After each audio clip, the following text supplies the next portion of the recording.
It happened in a quiet room inside the Vatican, far from cameras and the public. Only a few cardinals were allowed inside. The place was simple, not filled with gold or decoration. The air was heavy with silence and deep thought. Some rustled their robes, others whispered softly. Everyone had come together expecting to talk about usual things like age, leadership, and the future of the Church. Pope Francis, now 88, had been going through health problems. For months there were quiet talks. Would he retire? Would he step away? Was someone else going to take over? But no one expected what was coming. In that private meeting, something personal happened. It was not about laws or leadership. It was something from the heart. A message. A wish. The final wish of Pope Francis. And when it was spoken, Cardinal Luis Tagle, a man known for being calm and strong, was seen with tears in his eyes.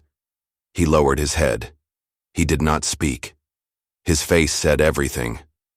People in the room later said it was a moment they would never forget. It was not just a message, it was something deeper. A passing of hope, a handing over of something sacred. The Pope's final wish was not about choosing a new Pope. It was not about rules. It was about keeping something alive, something important, to him. The message was about continuing the spirit he brought to the Church. Pope Francis had lived his role with simplicity. He chose to live in a small apartment, not the big papal palace. He wore simple clothes. He talked directly to people. He walked among the poor. He often said, "I want a church that is poor and for the poor." And he lived that way every day. He brought warmth to the Church. He brought kindness. He opened doors to people who had felt forgotten or pushed aside. He did not focus on punishment or fear. He focused on love, mercy, and forgiveness. He did not just lead with documents or rules. He led with his heart. And now, as his strength began to fade, he wanted to make sure that spirit would continue. His message to the cardinals that day was simple in words but heavy with meaning. It was a final request, a deep desire from the soul of a man who had given everything to the Church. He wanted the Church to remain human, to stay close to the people, to stay simple and kind. He did not want to be remembered for what he changed. He wanted to be remembered for the love he shared. And he wanted someone to carry that forward. And that is when all eyes turned to Cardinal Tagle. Pope Francis had trusted him for years, not just because he was a cardinal, but because of who he was as a person. Luis Tagle is from the Philippines. He is not from Rome or the usual centers of church power. But from the beginning he was different. He was gentle. He was joyful. He was full of faith. He did not try to rise in the Church through ambition. He rose because of his heart. People began to call him the Asian Francis, not because they shared the same background, but because they shared the same spirit. Like Pope Francis, Tagle spoke about mercy. He spoke about kindness. He reached out to the poor, the sick, and the lonely.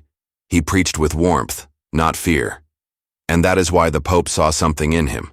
That is why, when the Pope spoke his final wish, it seemed as if it was Tagle he was speaking to most of all. Witnesses in the room said Tagle looked like someone who had just been given something sacred. He did not jump or speak quickly. He simply lowered his head. He closed his eyes. And he wept. It was not a loud moment. It was quiet, almost silent. But everyone there felt it. Something important had just been shared. The message from Pope Francis was not written in long books. It was not filled with laws. It was a message of heart. A message that said, keep going, keep loving, keep caring for the forgotten.